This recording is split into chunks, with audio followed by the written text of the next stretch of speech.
I am Andrew Ellis. I'm Joshua Martin. And we're here today with Poteau News. We've got some interesting stories for you this week. First up is homecoming. Two different sides of the story. Let's see what they've got. I'm Cassidy Jacobs. I'm Viridiana Delatorre. And in honor of tonight's homecoming game, we were able to catch up with some of our senior royalty to ask them a few fun questions. What is the best thing about homecoming, and how does it feel to have younger generations looking up to you?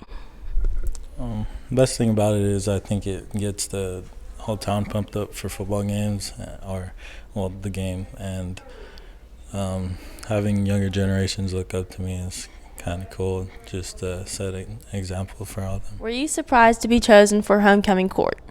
Yes, I was. I thought leading contender Nikki G, shout out, was going to win, not me, and so. Okay, so who's your biggest role model here at Poteau High School? Honestly, I'd probably just say Joey Marsh. Why? Well, I've been in band since I was in like 6th grade, and he'd always help me a lot and stuff, like with grades. He was kind of like a father figure to me outside of my, actual family. So that's probably why he's my biggest role model. What is your favorite thing about Poteau High School? The spirit, definitely. Everybody gets along really well, and when we have a common goal, we can get together, and it's a lot of fun always. Who's your biggest role model at Poteau High School? Mr. Ballard. Why? Because he's cool. Okay. Nice. Okay, so I have another question. Who is Petey? What? Who is Petey? You mean like the pirate, the mascot? Yes, okay, thank you. What does the word Poteau mean, and where does it come from? It means post in French. Came from France. It was like 1885 whenever they were like, let's call it Poteau. That's right. Okay. Thank you, Cassidy and Viri. We've got softball coming up for you next. But first, let's go to the coach's corner. Telling you a lie if I said it didn't hurt. So how do I stay focused in this game called life? And do I have a fair chance when this world's so shite? See, we all pay a price. I got some things on my mind, but I need to regain my focus, cause it's game time. Give all, leave nothing. In the end I gotta choose.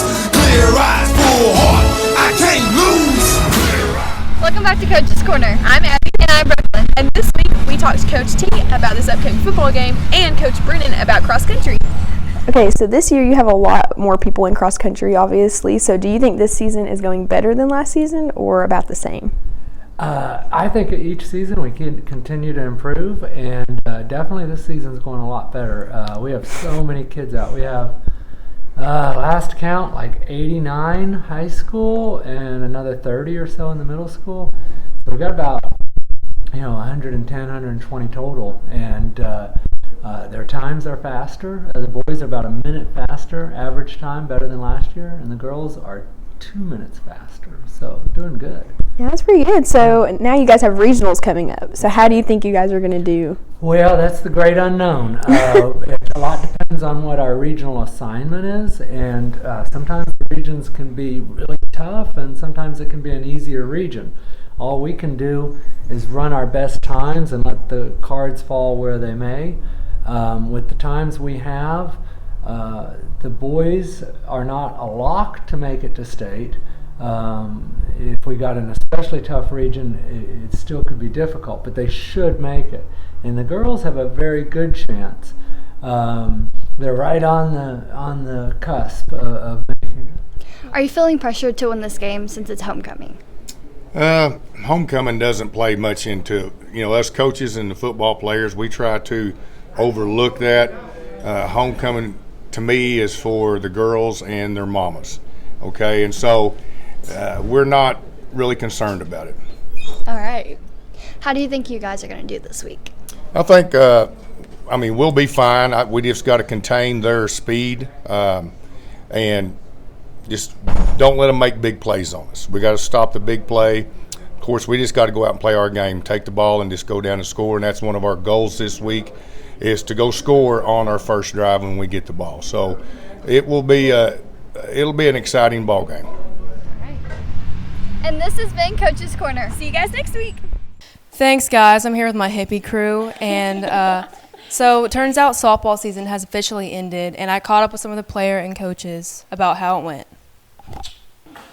Well, I had a pretty good season. Won more games than we did the last 2 years. We were kind of up and down. Had some really good games, hit the ball well, made plays. Struggled a bit at times.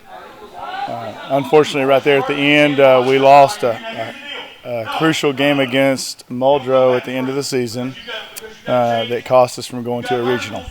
Okay, Jill, how do you think this past season went for you and your team? I think it went really well. A few games didn't fall how we would, like them to, so we didn't get to go as far.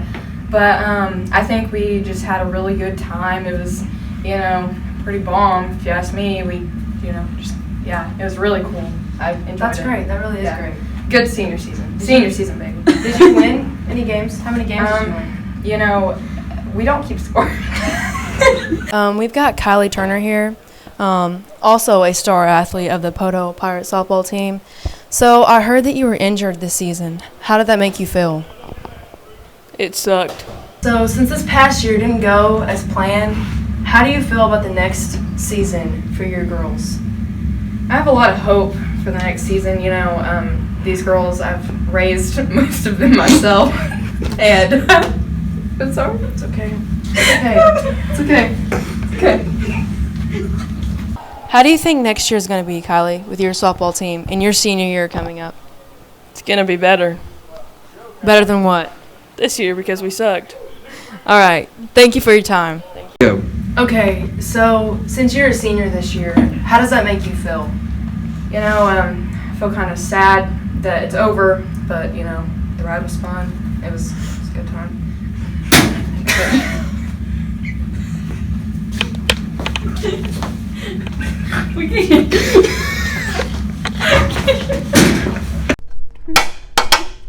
Those are some wise words, Coach Dill. Thank you. Now we've got FCCLA coming up for you.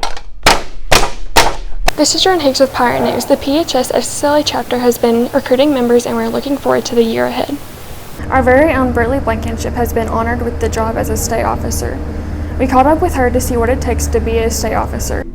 What does it take to be a state officer? So in order to become a state officer, you have to go through 2 rounds of interviews, you have to submit your application, and then you have to make it to ballot. And once you make it to ballot, all the chapters from Oklahoma will vote on you, and you'll find out at state convention. We have been informed that we will now have an advisor, but she will be here in a few weeks. Just alone the last week or two, I think we started out with only 20 members, and we're up to 42 members. So that's just in 1 week period. So I think our students are hungry, they're eager to start something new. And so I really think that, we're going to have some great things ahead of us. Okay, thank you. Now we've got bowling with Eunice. And stick around for a special segment. Who knows what it could be? This year's Special Olympic bowling competition was held at Strike-A-Lot Lanes on September 26, 2019 from 11:30 a.m. to 1 o'clock p.m. The students that participated from PHS were Haskell Green, Dakota Clark, DJ Clark, Jenna Vollmer, Victoria Jones, Alexa Nava, and Jacob Darland.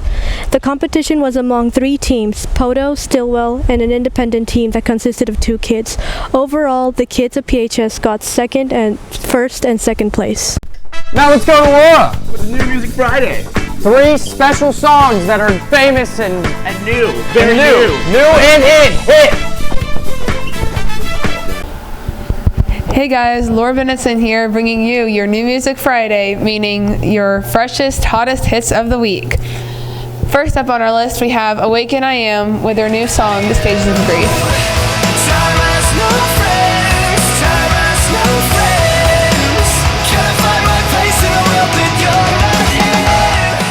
Awaken I Am has done a tribute song to the band's late guitarist, Connor Werner Oakley, and their new song, The Stages of Grief. I know it may sound surprising that I'm into unknown rock bands, but hey, this song has really got that hard rock feel to it.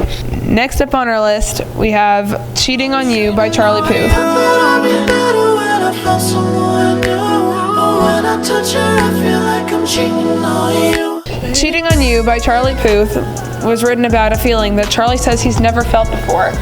And I'm not lying when I say that Charlie Puth has been putting out some good songs lately, except for his song Mother, which I wasn't a fan of much. Until next week, happy listening. Oh, what a break. Thank you, Laura. Now, some old favorites. We're going back to TMZ and student questions.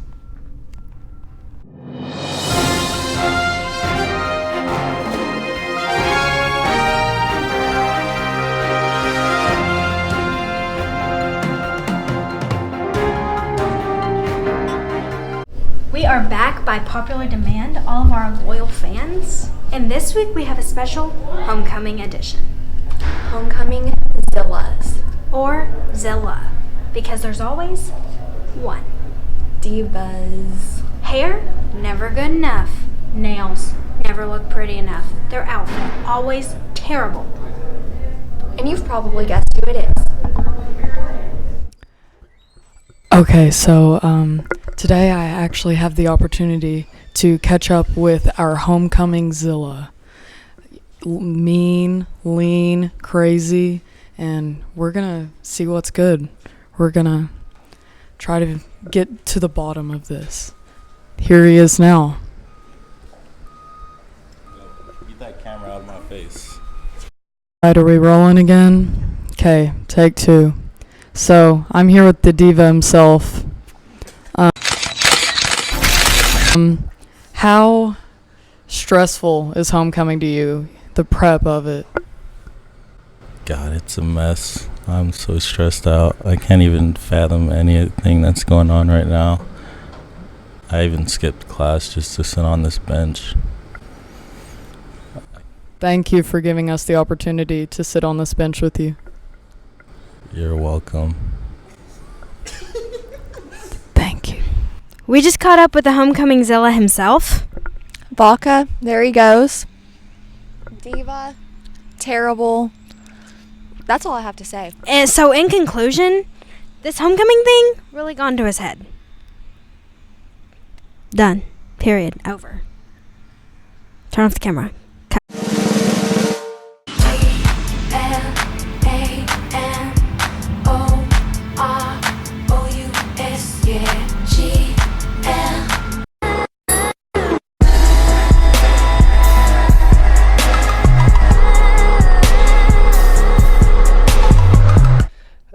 An eagle flies 15 miles an hour, but a penguin is flying 30 miles an hour. Which one's faster?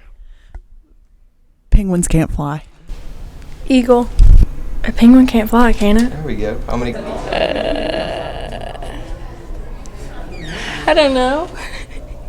Some months have 31 days. Some have 30. How many months have 28 days? You're asking the wrong person. I have no idea. 1. All of them. There you go. None. If a plane crashes on the border of the United States and Canada, where do they bury the survivors? There isn't any survivors, is there? If a plane crashes, and where do they bury the survivors? It's some kind of trick question, I know. The United States. Hey. Would you like to answer some questions? A lot of stories, new segments. Stay spicy. Small programs. Man, we should do a new segment. Like what? I have a couple of ideas.